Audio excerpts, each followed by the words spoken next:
Raise your hand, we'll get a microphone to you and away we go. Kaya? Hi, Mikel.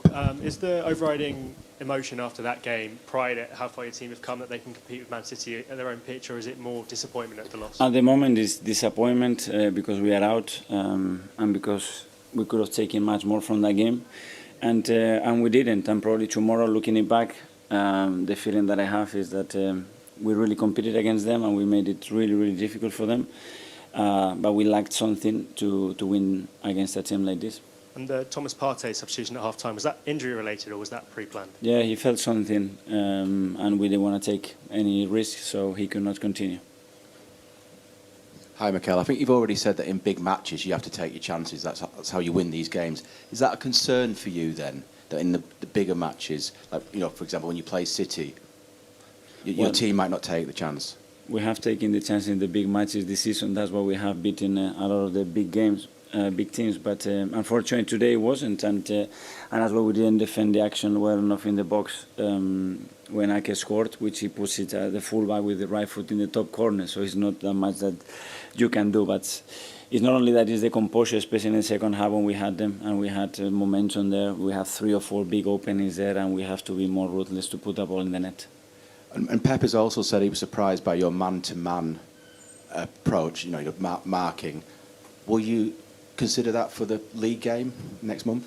I think it will be a very different match. I'm sure from both sides, probably with different personnel as well. So that's it. We try to compete it and win today. We came here to win the game, and unfortunately we haven't. And the next match will be hopefully different. Mikel, just on, Pep talked quite a bit about the man-to-man. Was that because you changed 5 outfield players? Presumably it would be a different approach when you're at home against City? I don't know. I have a lot of time to think and prepare that game, the same that Pep would have, and we'll review the match and try to do what is best for us and to try to nullify and create issues to the opponent, like we always do. Mikel, I know it's difficult and you've just had a match, but obviously we know there's been talks between Arsenal and Brighton about Moises Caicedo. Is there anything going on there? And obviously the players come out this evening and said he wants to move. You know that I'm not going to comment in any players till anything is done, and I will continue like that. Sorry. Do you hope to be busy in the next couple of days? As I said before, we've been pretty active in the market. We have some necessities, and if something else is available, the club is willing to try to do it when it's reasonable, and hopefully is a player that can improve our squad. Mikel, just on Thomas, was it a knock to the ribs that he got?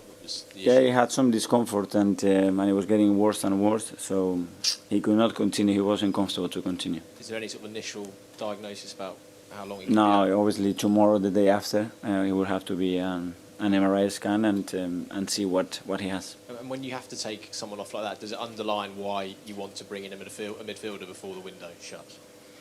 Well, we have at the moment the injury of Mo, that is not been possible to get him fit, and Sambi's come in, and I think he's done well as well, and that's why we have players. It's true that Thomas is a big influence and is a big personality, an important player in our squad, and in the second half we didn't have him. Thanks everyone. Thank you.